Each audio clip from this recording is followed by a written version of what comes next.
What made you decide to post what you posted?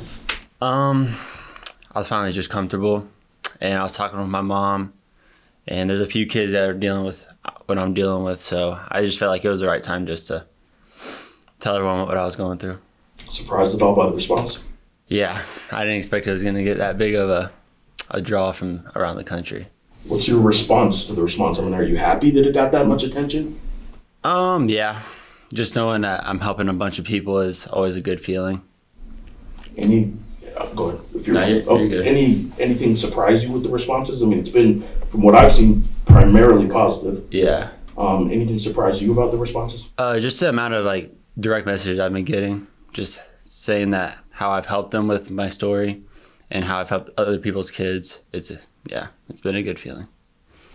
You talked about going into that dark place. I'm just curious, when you go back to your residence and you got your roommates, your teammates there, what's that like for you? Because none of us are going to see that. But what are you going through? I'm not gonna lie, I kind of kept it to myself for a while until about November, and that's when I kind of told my teammates and my coaches, and they were all supportive. I couldn't be more thankful to have a support group that I have. Did you expect that from your teammates? I didn't know what to expect, because I know that there's a lot of people that have different feelings about mental health, but what they did and helped me, I couldn't be more happier. And even just from the college guys giving each other a hard time kind of thing, did you worry a little bit that maybe some of them will give you a hard time about it? I didn't think they'd give me a hard time. I just didn't think they would understand. But Donnie and Q, those are the ones I talk to the most. They understand 100%, and those are the two that helped me really. When you were going through those practices that you shared where you had emotional breakdowns, what was the hardest part of that, just in terms of just being in public and being in front of everybody? Really just trying to hide my emotions, because during practice I just wanted to cry the whole time. I didn't want to do anything but just trying to hide my emotions, really. You mentioned the influence of your mom, and then Coach Patino just mentioned that too. He said as soon as they saw how bad it was getting, they got her on a plane to bring her out here. Just talk about the role your mom played in all this. Yeah, well, she's been through stuff like this, so she knows what I'm going through, and I talk to her every day. There was days where I just called her and I was just crying for hours, and she was just there every step of the way. Braden, I want to commend you for coming out. It took a tremendous amount of courage. Wow, it's pretty cool. I've been married about 39 years. My wife's family deals with mental health. I had no idea about this subject at all till I married my wife, who I love very much, and they deal with mental health issues. Her sister, her dad. I know how important it is in these type of conversations to have close friends that you can share your heart with. I know I'm real connected with the football team. I've had a lot of players come up to me, share things that I would never share publicly, family things. Do you have that connection with a close friend, pastoral figure, or psychologist? Do you have people you can talk to? Yeah, I see a psychologist pretty often, and then really just my mom's, my coaches, and then my teammates are the really ones I talk to. And obviously my dad and my sister. Gotcha. Okay, great. Some people talk about basketball being the escape, stuff like this. Basketball lets them get out of it. You were going through practices where you couldn't get out of the dark places sometimes. How, I guess, frustrating, maybe scary was it when even basketball wasn't really getting you out of this? Yeah, it was. I know how to deal with it, because usually basketball gets me just relaxed and have fun, but once I couldn't make it through basketball, I really didn't know what to do. And so that's when I finally opened up to the coaches, and then they got me on the right track. How'd they do that? Well, they brought my mom down here. And then I got with a doctor to help with medicine and everything. And then I got to a sports psychologist to talk to once a week.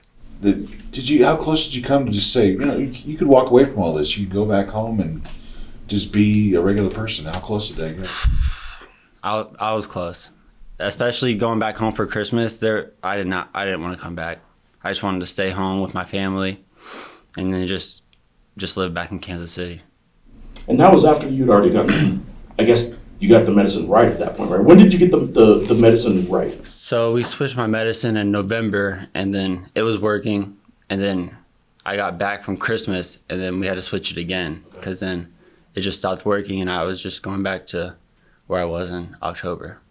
When you went to your coaches, how much, I guess, apprehension or fear did you have any going to them, knowing that, man, I got to tell them what's going on, but like I also want to play. You know, I don't want them to get mad or punish me in some way. Did you have any fear at all about going to them? I wouldn't say fear. I was just a little nervous because I didn't know how they were going to react, but they were just 100% honest. They were just there to help me, just to be the best me. When did you start to feel any ease as you realized you were going to get the support from the players and coaches? I would say back early January when I went through like my second relapse, and they were all still there. They got me back with the doctor, and they're just supportive 100%.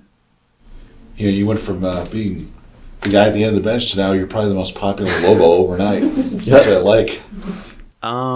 I really didn't do it for the fame. I just really did it just to help, because I know there's a lot of other people that are going through the same thing I'm going through. So I just wanted to put a message out that you can get through it, and it'll be all right. How are you feeling now? I mean, obviously you're comfortable enough to post it, but Yeah. where are you at now? No, I feel a lot better. Looking back where I was in January to now, I'm a totally different person. How long did it take you to write that message?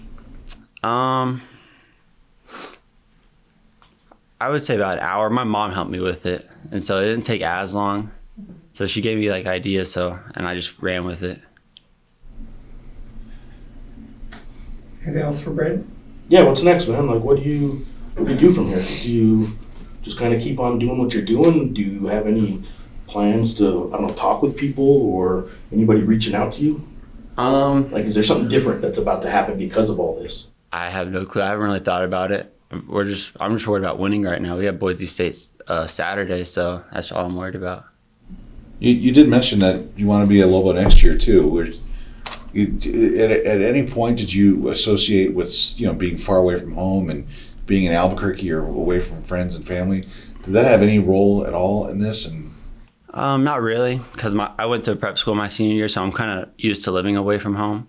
So I really didn't factor that in.